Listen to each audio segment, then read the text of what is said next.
Best health packages up to 80% discount. Tirumala Diagnostics. నమస్తే, welcome to Suman TV. ఈరోజు మనతో పాటు ఉన్నారు ప్రముఖ జ్యోతిష్యులు బ్రహ్మశ్రీ నందిబట్ల శ్రీహరి శర్మ గారు, కాశీలో శ్రీ కామాక్షి నిత్యాన్నదాన ఆశ్రమ నిర్వాహకులు. గురుగారితో మాట్లాడతాం. నమస్కారం గురుగారు. వాగర్థావివ సంపృక్తౌ వాగర్థ ప్రతిపత్తయే జగతః పితరౌ వందే పార్వతీ పరమేశ్వరౌ. అన్నపూర్ణే సదాపూర్ణే శంకరః ప్రాణవల్లభే జ్ఞానవైరాగ్య సిద్ధ్యర్థం భిక్షాం దేహి చ పార్వతి. మాతా చ పార్వతీదేవి పితాదేవో మహేశ్వరః. బాంధవా శివభక్తాశ్చ స్వదేశో భువనత్రయం. సదాశివసమారంభాం శంకరాచార్య మధ్యమాం అస్మదాచార్యపర్యంతం వందే గురుపరంపరాం. ఆదిత్యాయ చ సోమాయ మంగళాయ బుధాయ చ గురుశుక్రశనిభ్యశ్చ రాహవే కేతవే నమః. శృంగేరి జగద్గురు పీఠాధిపతులు శ్రీ శ్రీ శ్రీ భారతీతీర్థ మహాస్వాముల వారికి, శ్రీ శ్రీ శ్రీ విధుశేఖర భారతీతీర్థ మహాస్వాముల వారికి, కంచి కామకోటి పీఠాధిపతులు శ్రీ శ్రీ శ్రీ విజేంద్ర సరస్వతి మహాస్వాముల వారికి ప్రణామములు తెలియజేసుకుంటూ కార్యక్రమాన్ని ప్రారంభిద్దాం. 2024 సంవత్సరం ధనుస్సు రాశి వారికి ఏ విధంగా ఉండబోతుంది గురుగారు జ్యోతిష్యపరంగా?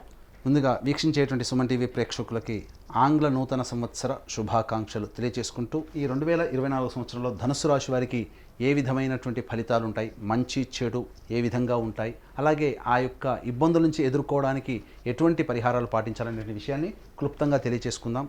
ఇక వీక్షించేటువంటి ప్రేక్షకులకి సందేహం ఏంటంటే, ప్రధానంగా ఈ రాశి ఫలితాలు అంటే ఉగాది టు ఉగాది అని చెప్పుకుంటాం, అలాగే ఆచారం సాంప్రదాయం అదే కదా, మరి జనవరి నుంచి చెప్పుకునే ఆచారం మనకు లేదు కదా అనేటువంటి ఆలోచన ఉంటుంది. అయితే ధర్మశాస్త్రం ఏం చెప్పబడి ఉంటుందనంటే, ప్రపంచమంతా ఒక విషయమే అంగీకరించినప్పుడు అది కూడా శాస్త్ర సమ్మతమే, అందులో సందేహం లేదు. కాబట్టి ప్రపంచమంతా జనవరి 1వ తారీఖు నుంచి డిసెంబర్ 31 వరకు 2024 సంవత్సరంగా భావిస్తున్నప్పుడు మనం చెప్పుకునేటువంటి విషయాలన్నీ కూడా గ్రహాల యొక్క స్థితిగతులను బట్టి జనవరి 1 నుంచి 31 డిసెంబర్ వరకు ఉన్నటువంటి గ్రహాల యొక్క స్థితిగతులను బట్టే మనం సంబంధించినటువంటి విషయాన్ని చెప్పుకుంటాం. కాబట్టి ప్రధానంగా నవగ్రహాల్లో అత్యంత దీర్ఘకాలిక గ్రహాలు గురువు, శని, రాహుకేతులు. గురువు ఒక్కొక్క సంవత్సరం ఒక్కొక్క రాశిలో ఉంటూ, శని 2.5 సంవత్సరాలు ఒక రాశిలో ఉంటూ, రాహుకేతులు ఒక్కొక్క రాశిలో సంవత్సరన్నర పాటు ఉంటారు. కాబట్టి మనం గమనించుకున్నట్లయితే శని 2024 సంవత్సరం మొత్తం కూడాను కుంభరాశిలో సంచారం చేస్తుంటాడు. అలాగే 2 మే తారీఖు వరకు కూడా, 1 జనవరి నుంచి 2 మే తారీఖు వరకు కూడాను గురువు మేషరాశిలో,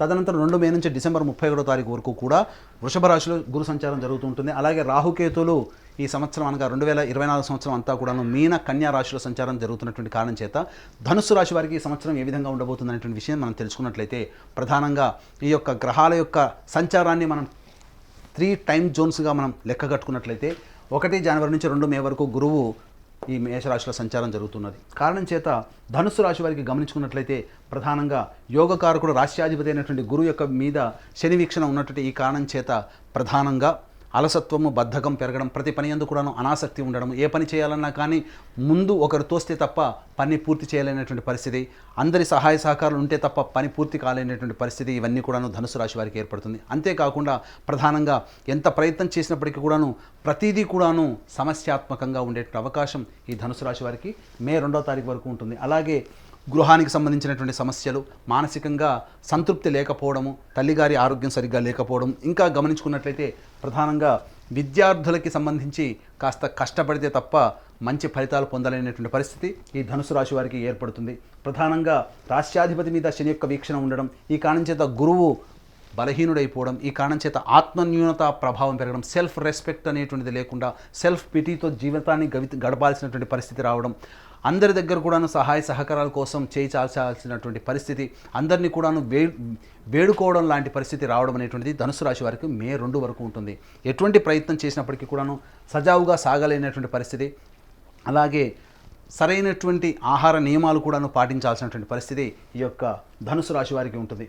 ఇక గమనించుకున్నట్లయితే ప్రధానంగా ఈ యొక్క ధనుస్సు రాశి వారికి సంబంధించి సంతానపరమైనటువంటి ఇబ్బందులు, అనగా సంతానం అభివృద్ధి రాలేకపోతున్నారనేటువంటి చింత, అలాగే సంతానానికి అభివృద్ధికి సంబంధించిన ప్రయత్నాల్లో ఆటంకాలు రావడం, ఇవన్నీ కూడా ధనుసు రాశి వారికి. అలాగే విద్యార్థులకు సంబంధించినటువంటిది కాస్త కష్టపడితే తప్ప ఈ సంబంధించినటువంటి యోగం అనేటువంటిది విద్యార్థులకు కలగకపోవడం, ఉత్తీర్ణత శాతము, ప్రథమ శ్రేణి ఉత్తీర్ణత లభించాలని అంటే ఎక్కువగా కష్టపడాల్సినటువంటి పరిస్థితి, అలాగే విదేశీయానం, విదేశీ విద్యకు సంబంధించిన ప్రయత్నాలన్నీ కూడా మే 2వ తారీఖు వరకు ఆపుకోవడం చాలా మంచిదనేటువంటి విషయాన్ని గమనించుకోవాలి. మే 2 వరకు కూడాను అనవసరమైనటువంటి ధన వ్యయం అధికంగా ఉంటుంది. చేసే ప్రతి పని ఆటంకాలతో ముగుస్తుంది. అలాగే సరిగ్గా నిద్ర పట్టకపోవడం అనేటువంటిది కూడా మే 2వ తారీఖు వరకు కూడా ఈ ధనుసు రాశి వారు ప్రభావితం అవుతారు. కాబట్టి అన్ని రకాలుగా దైవానుగ్రహంతో ముందడుగు వేసినట్లయితే, ఆత్మవిశ్వాసంతో ముందడుగు వేసినట్లయితే ఈ యొక్క ధనుసు రాశి వారికి మే 2 వరకు కూడాను అనుకూలంగా ఉండదు. ఇక మే 2 తర్వాత ఈ రాశ్యాధిపతి అయినటువంటి గురువు శని యొక్క ప్రభావం నుంచి బయటపడి ఈ యొక్క వృషభ రాశిలోకి సంచారం జరుగుతుండడం, ఈ కారణం చేత ప్రధానంగా మీరు అంతర్గత శత్రువులపైన కావచ్చు, బహిర్గత శత్రువులు కావచ్చు, మిమ్మల్ని ఇబ్బంది పెట్టేటువంటి వారి మీద పైచేయి సాధిస్తారు. తద్వారా మొక్కవోని ధైర్యంతో ఆత్మవిశ్వాసంతో ముందడుగు వేసినట్లయితే ఖచ్చితంగా గెలుపే మీ యొక్క జీవిత ఆశయంగా ముందుకు నడుస్తారని చెప్పవచ్చు. ఇక ధనుసు రాశి వారికి సంబంధించి చూసుకున్నట్లయితే ప్రధానంగా ఉద్యోగంలో పడేటువంటి ఇబ్బందులు, వ్యాపారంలో పడేటువంటి ఇబ్బందులన్నీ కూడా కొలిక్కి వస్తాయి. ఉద్యోగ ప్రయత్నాలు చేసే వారికి చక్కటి ఉద్యోగం మే 2 తర్వాత లభించేటువంటి అవకాశం ఉంటుంది. మే 2 వరకు కూడాను పడినటువంటి ఇబ్బందుల నుంచి కొంత రిలీఫ్ అనేటువంటిది మే 2వ తారీఖు తర్వాత ఏర్పడుతుంది. అలాగే గృహాలకు సంబంధించినటువంటి చేయ ప్రయత్నాలు, కొనుగోలు అమ్మకాలకు సంబంధించి కావచ్చు, వాటన్నిటికీ కూడాను మీరు కాస్త లాభసాటిగా ఉంటారని చెప్పవచ్చు. అలాగే వంశపారంపర్యంగా వస్తున్నటువంటి ఆస్తులకు సంబంధించినటువంటి వివాదాలు ఏవైతే ఉంటాయో అవన్నీ కూడాను 2 తర్వాతనే పరిష్కారం అవుతాయి. కోర్టు న్యాయవాద సంబంధించినటువంటి తీర్పులన్నీ కూడాను మీకు అనుకూలంగా మే 2 తర్వాత వచ్చే అవకాశం ఉంది. కాబట్టి వాటికి సంబంధించినటువంటి కాంప్రమైజేషన్ అనేటువంటిది మే 2 తర్వాత మీరు ప్రయత్నం చేయండి. తప్పకుండా మీకు గ్రహాలు అనుకూలిస్తాయి. అలాగే ఈ ధనుసు రాశిలో జన్మించినటువంటి సినీ రంగంలో ఉన్నటువంటి వారికి ప్రధానంగా కొన్ని ఇబ్బందికర పరిస్థితులు అనేటువంటి నూతన ప్రాజెక్టులు అనేటువంటి ఏవైతే ఉంటాయో మే 2 వరకు కూడా ఆచితూచి స్పందించే నిర్ణయం తీసుకోండి. అలాగే మే 2 తర్వాత వచ్చేటువంటి ప్రాజెక్టుల వలన భవిష్యత్తులో మీకు అంతా కూడా లాభదాయకంగా ఉంటుంది. మీ పేరు వర్ధిల్లుతుంది అని చెప్పడంలో ఏమాత్రం సందేహం లేదు. ఇక ధనుసు రాశి వారికి సంబంధించినటువంటి ఆహార ఉత్పత్తులు కావచ్చు, బంగారు వ్యాపారస్తులు కావచ్చు, కళాశాల యాజమాన్యానికి సంబంధించిన వాళ్ళు కావచ్చు, అలాగే రెస్టారెంట్, బోర్డింగ్ అండ్ లాడ్జింగ్ సంబంధించినటువంటి వ్యాపారంలో ఉన్నటువంటి వారికి మే 2 వరకు కూడా వ్యాపార విస్తరణ అంత మంచిది కాదు. కాబట్టి లాభాల కంటే నష్టాలు ఎక్కువగా ఉండడం అనేటువంటిది మిమ్మల్ని కుంగుబాటు చేసే విధంగా ఉంటుంది. కాబట్టి ఈ సంబంధించినటువంటి వ్యవహారాల్లో, వృత్తుల్లో, వ్యాపారాల్లో ఉన్నటువంటి వాళ్ళు మే 2 తర్వాత మీ ప్రణాళికను కనుక అమలుపరుచుకున్నట్లయితే తప్పకుండా మీరు మంచి లాభాన్ని పొందుతారని చెప్పవచ్చు. అలాగే ఈ సంబంధించినటువంటి ధనుస్సు రాశి వారికి స్పెక్యులేషన్ రంగంలో ఉన్నటువంటి వారికి నష్టాలు మే 2 వరకు ఉంటాయి. మే 2 తర్వాత అన్ని రకాలుగా ఆనందదాయకంగా ఉండేటువంటి పరిస్థితి. రాజకీయ రంగంలో ఉన్నటువంటి వారికి 21 అక్టోబర్ తర్వాత మంచి ప్రభావితమైనటువంటి జీవితాన్ని పొందుతారు. ఒక మంచి చక్కటి పదవి మీకు లభించేటువంటి అవకాశం ఉంటుంది. ధనుసు రాశి వారికి సంబంధించి చూసుకున్నట్లయితే మీ యొక్క సంతానం అభివృద్ధి బాటలోకి వచ్చి మిమ్మల్ని ఆనందింపచేసేటువంటి క్షణాలు ఎదురు చూస్తున్నట్లయితే మే 21 తర్వాత చక్కటి మంచి వార్త వింటారు. వివాహమై దాంపత్యంలో ఉండి సంతానం కోసం ఎదురు చూసేటువంటి వాళ్ళకి చక్కటి వార్త 21 అక్టోబర్ తర్వాత మీరు పొందుతారని చెప్పవచ్చు. అయితే ధనుసు రాశి వారికి కొంత ప్రధానంగా ఆరోగ్యం పట్ల శ్రద్ధ వహించాల్సినటువంటి పరిస్థితి మే 21 నుంచి ఎదురవుతుంది. కాబట్టి మోకాళ్ళు, కీళ్ళ నొప్పులకు సంబంధించినటువంటి ఇబ్బందులు మే 21 తర్వాత ఎదురయ్యేటువంటి అవకాశం ఉంది. కాబట్టి జాగ్రత్తలు పాటించాల్సినటువంటిది. సీనియర్ సిటిజన్స్ ఏవైతే ఉంటారో వాళ్ళకి సంబంధించినటువంటి అనారోగ్య సమస్యలు తొలగిపోవడానికి మే 2 తర్వాతనే అనుకూలమైనటువంటి వాతావరణం ఉంది. కాబట్టి ఏ తర్వాత చెప్పొచ్చేది ఏంటంటే ఈ ధనుసు రాశిలో జన్మించినటువంటి వారికి మే 2 వరకు కూడాను గడ్డు కాలము. మే 2 తర్వాత కాస్త రిలీఫ్ ఉండి 21 అక్టోబర్ నుంచి డిసెంబర్ 31 తారీఖు వరకు సంపూర్ణమైనటువంటి యోగ కాలంగా ఉంటుంది. అలాగే మే 2 వరకు కూడాను చేసేటువంటి ప్రతి ప్రయత్నంలో కూడాను అడ్డంకులు ఎదురయ్యేటువంటి అవకాశాలు ఉంటాయి. ఎందుకనంటే చేసేటువంటి ప్రతి దాంట్లో కూడాను 1కి 4 సార్లు చూసి చేసుకోవాల్సినటువంటి పరిస్థితి ఎదురవుతుంది. కాబట్టి పెద్దవాళ్ళ సహాయ సహకారాలతో ఆచితూచి స్పందించినట్లయితే మంచి ఫలితాలు పొందుతారు. అలాగే మే 2 తర్వాత గ్రహాల యొక్క అనుగ్రహం సంపూర్ణంగా ఉండడం, అలాగే సంబంధించినటువంటి కుజుడు కూడా బలవంత గ్రహం అయి ఉండడం, ఈ కారణం చేత అన్ని రకాలుగా నష్టాల నుంచి లాభాల బాటలోకి మీ జీవితం అనుకూలంగా ఉంటుంది. నల్లేరు మీద నడకలాగా మే 2వ తారీఖు తర్వాత మీ జీవితంలో ఉంటుందని చెప్పవచ్చు. అలాగే ప్రధానంగా సంబంధించినటువంటి వాహనంలో మార్పులు కానీ, నూతన గృహ కొనుగోలు కానీ మే 2 తర్వాత నిర్ణయాలు తీసుకుంటే అనుకూలమైనటువంటి స్థితి ఉంటుంది. అయితే ప్రధానంగా మే 2 తర్వాత దంపతుల మధ్య విభేదాలు వచ్చేటువంటి అవకాశం ఉంది. కాబట్టి ఆచితూచి స్పందించండి. అలాగే ప్రధానంగా గమనించుకున్నట్లయితే ధార్మికమైనటువంటి అవకాశాలు, అనగా ప్రజలకి ఏదైనా మేలు చేయాలి లేదా సంబంధించినటువంటి డొనేషన్స్ సంబంధించినటువంటి చేసేటువంటి అన్ని కూడా ధనుసు రాశి వారికి మీకు అనుకూలమైనటువంటి సమయం మే 2 తర్వాత అని చెప్పవచ్చు. ఈ విధంగా మే 2 వరకు అనుకూలం కాదు. మే 2 నుంచి 21 అక్టోబర్ వరకు కూడా న్యూట్రల్గా ఉంటుంది. అలాగే 21 అక్టోబర్ నుంచి 31 డిసెంబర్ వరకు కూడాను మంచి జరుగుతుంది. కాబట్టి మే 2వ తారీఖు వరకు కూడాను ఎవరైతే సోదరుల మధ్య విభేదాలు ఉంటాయో వాటికి ఎక్కువగా స్పందించకండి. నూతన వ్యక్తుల యొక్క పరిచయాలు, ఈ మే 2 లోపల వచ్చినటువంటి వ్యక్తుల యొక్క పరిచయాలు మిమ్మల్ని భవిష్యత్తులో నష్టాలకి, పేరు ప్రతిష్టలకి భంగం కలిగించే విధంగా ఉంటాయి. కాబట్టి మే 2 లోపల పరిచయమైనటువంటి వ్యక్తుల పట్ల అప్రమత్తతో ఉండండి.